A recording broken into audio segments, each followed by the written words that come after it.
नमस्कार. सादर करत आहे ठाणे वार्ता. ठक घडामोडी. अबू आझमी यांनी आमच्या महापुरुषांबद्दल जे काय वक्तव्य केलेले आहेत तसेच महापुरुषांच्या केलेला अपमान प्रकारे देशद्रोह म्हसके. काशीनाथ घाणेकर नाट्यगृहाला आनंद दिघे यांचे नाव असावे. घाणेकरांना आमचा विरोध नव्हता. काशीनाथ घाणेकर नाट्यगृहाला आनंद दिघे यांचे नाव देण्याला विरोध करणाऱ्यांनी दिघे यांच्या पुतळ्याला पुष्पमाळ घालायची भाषा करू नये. खासदार नरेश म्हस्के. मोकळ्या वातावरणात सायकल चालवणे ही एक प्रकारची ध्यानधारणाच. प्रख्यात मानसोपचारतज्ज्ञ डॉक्टर शैलेश उमाटे. आम्हाला फेसबुक आणि यूट्यूबवर फॉलो करायला विसरू नका. तर पाहूया ठक घडामोडी विस्तारितपणे पण काही क्षणात. आम्हाला फेसबुक आणि यूट्यूबवर फॉलो करायला विसरू नका. तर पाहूया ठक घडामोडी विस्तारितपणे पण काही क्षणात. आपण पाहत आहात श्री स्थानक वाहिनी, ठाणे जिल्ह्याचं मुख्य व्यासपीठ. ठाणे वार्ता पहा श्री स्थानक वाहिनीवर. आता सकाळी 9:15 पासून रात्री 9:15 पर्यंत ठाणे वार्ता, ठाण्यातील पहिलं दृकश्राव्य माध्यम. ठाणे वार्ता आणि श्री स्थानक वाहिनीचं लाईव्ह स्ट्रीमिंग. ठाणेवार्ता.com वरील लाईव्ह स्ट्रीमवर क्लिक करा आणि अगदी मोबाईलवरही ठाणे वार्ता श्री स्थानक वाहिनीचा आनंद लुटा. यासाठी आमचं ॲप डाउनलोड करा. ठाणे वार्ता पहा श्री स्थानक वाहिनीवर. आता सकाळी 9:15 पासून रात्री 9:15 पर्यंत ठाणे वार्ता, ठाण्यातील पहिलं दृकश्राव्य माध्यम. आपण पाहत आहात श्री स्थानक वाहिनी, ठाणे जिल्ह्याचं मुख्य व्यासपीठ. सुप्रमॅक्स कंपनी एका कंपनीला विकली. कंपनी व्यवस्थापन साठलोट करून उबाठाचे युनियन लीडर तिथे अध्यक्ष होत. मी नाव घेणार नाही. कंपनी विकून त्यांनी कामगारांना देशोधडीला लावलं. एकनाथ शिंदे आधीपासून या विषयाकडे लक्ष देऊन आहेत.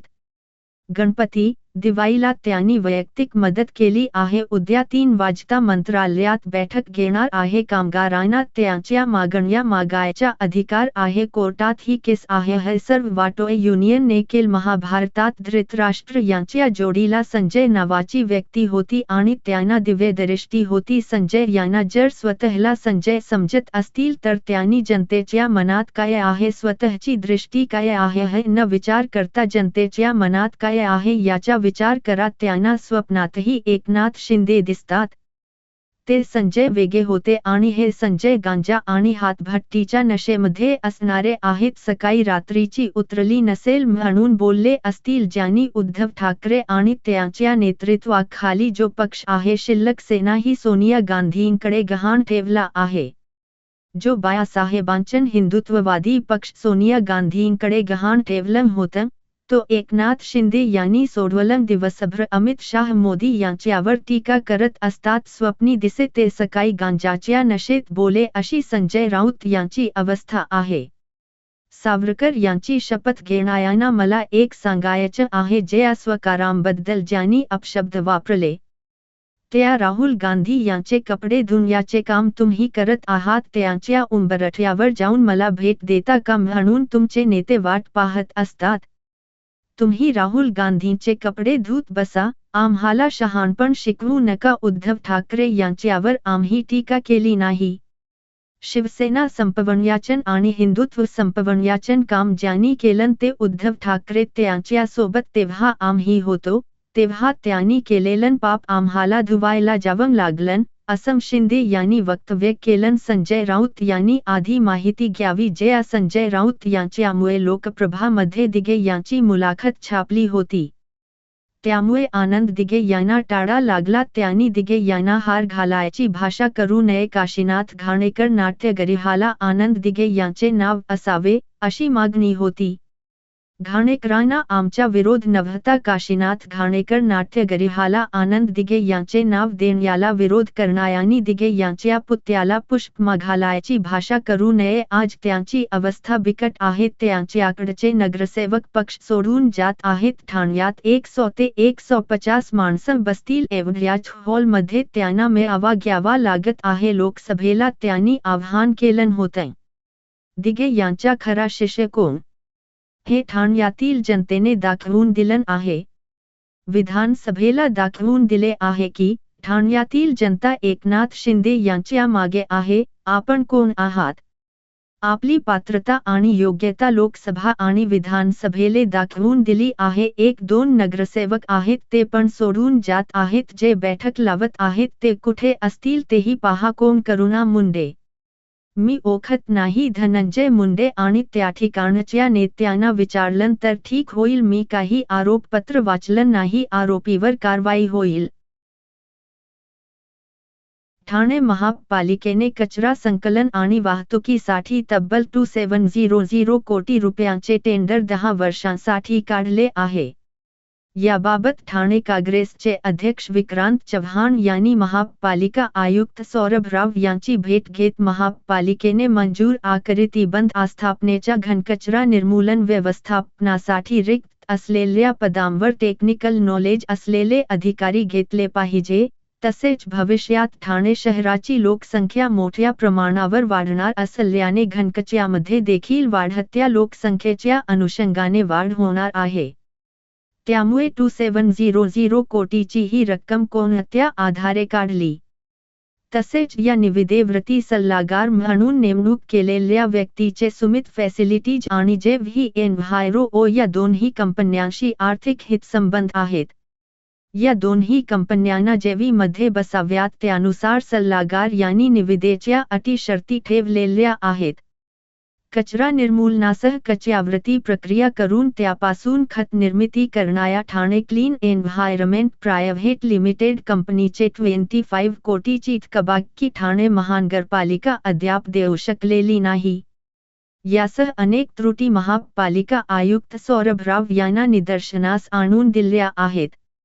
म्हणूनच महापालिका बघायला आल्यामुळे ही निविदा रद्द करून वार्षिक तत्त्वावर निविदा काढण्यात यावी. तसे न झाल्यास काँग्रेस पक्षाच्या माध्यमातून महापालिकेसमोर तीव्र आंदोलनाचा इशारा ठाणे काँग्रेस प्रवक्ते राहुल पिंगे यांनी दिली आहे.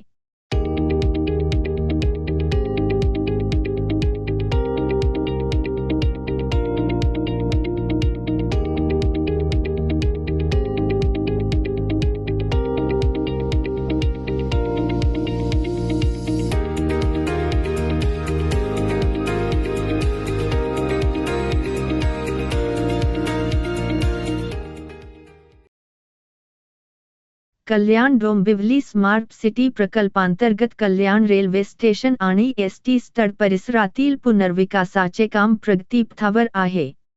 यामुळे वाहतूक सुरळीत राहावी आणि नागरिकांच्या सुरक्षिततेसाठी प्रशासनाने मोठा निर्णय घेतला आहे.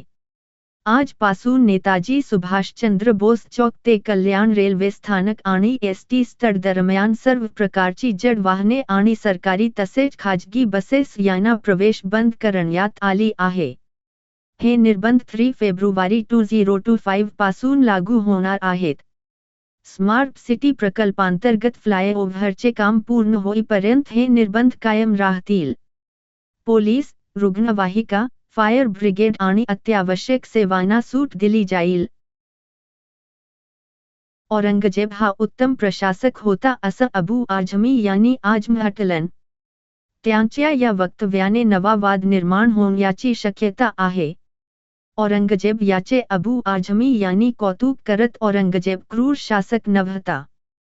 त्याने अनेक मंदिरे बनवली असा खबजनक दावा अबू आझमी यांनी विधानसभेच्या परिसरात केला.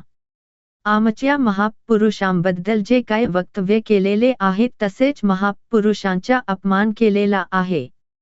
जे काही भलामण करतोय एक प्रकारे देशद्रोह असल्याचे म्हस्के यांनी सांगितले. त्यांनी आमदारकीचा राजीनामा द्यावा अशी मागणी संतप्त शिवसैनिकांनी केली आहे. राज्यपाल, मुख्यमंत्री, गृहमंत्री यांच्याकडे देखील पत्राद्वारे मागणी केली आहे. आमदार असताना जी काही देशाप्रती शपथ घेतली होती त्याच्या विरोधात त्यांनी काम केलेले आहे. या प्रकरणी मुख्यमंत्री यांनी कडक आदेश काढलेले आहेत. महापुरुषांबद्दल अपमान करणाऱ्यावर जी काय स्पर्धा लागलेली आहे यांना वेळीच ठेचले पाहिजे. वेळीच पोलीस ठाण्यात टाकलं पाहिजे. कारवाई करायला पाहिजे अशी मागणी मुख्यमंत्र्यांकडे केली असल्याचे म्हस्के यांनी सांगितले. अहो, आपण आपलं घर स्वच्छ, सुंदर, नीटनेटकं ठेवतो ना, मग आपण आपल्या शहराच्या बाबतीत उदासीन का? आपलं शहर स्वच्छ, सुंदर आणि नेटनेटकं ठेवणं ही आपली जबाबदारी आहे, हो ना? मग उचला फोन आणि विना परवाना होर्डिंग्स, बॅनर्स कुठे दिसले तर 1800-222-108 या टोल फ्री क्रमांकावर कळवा किंवा 750-6946-155 या भ्रमणध्वनीद्वारे आपली तक्रार नोंदवा किंवा महापालिकेने तयार केलेल्या स्टार ग्रेड ॲप्लिकेशनद्वारे आपली तक्रार नोंदवा. त्याची दखल त्वरित घेतली जाईल. लक्षात घ्या, आपला छोटासा सहभाग आपलं शहर स्वच्छ, सुंदर आणि नेटनेटकं बनवू शकतो. जसं आपलं घर तसं आपलं ठाणे शहर. आपण आपले कार्यक्रम किंवा बातम्या आम्हाला ठाणेवार्ता@gmail.com या ईमेलवर कळवू शकता. ठक घडामोडी शेवटी पुन्हा एकदा. अबू आझमी यांनी आमच्या महापुरुषांबद्दल जे काय वक्तव्य केलेले आहेत तसेच महापुरुषांच्या केलेला अपमान प्रकारे देशद्रोह म्हसके. काशीनाथ घाणेकर नाट्यगृहाला आनंद दिघे यांचे नाव असावे. घाणेकरांना आमचा विरोध नव्हता. काशीनाथ घाणेकर नाट्यगृहाला आनंद दिघे यांचे नाव देण्याला विरोध करणाऱ्यांनी दिघे यांच्या पुतळ्याला पुष्प घालायची भाषा करू नये. खासदार नरेश म्हस्के. मोकळ्या वातावरणात सायकल चालवणे ही एक प्रकारची ध्यानधारणाच. प्रख्यात मानसोपचारतज्ज्ञ डॉक्टर शैलेश उमाटे. आम्हाला फेसबुक आणि यूट्यूबवर फॉलो करायला विसरू नका. तर पाहूया ठक घडामोडी विस्तारितपणे पण काही क्षणात. या होत्या ठाणे वार्ता. आपली एखादी बातमी बघायची राहून गेली असेल तर आपण ठाणेवार्ता.in या आमच्या संकेतस्थळाला किंवा आमच्या फेसबुक पेज संच यूट्यूब चॅनेलला अवश्य भेट द्या. तर मग पुन्हा भेटू पुढील बातमीपत्रात फक्त श्रीस्थानक वाहिनीवर. धन्यवाद.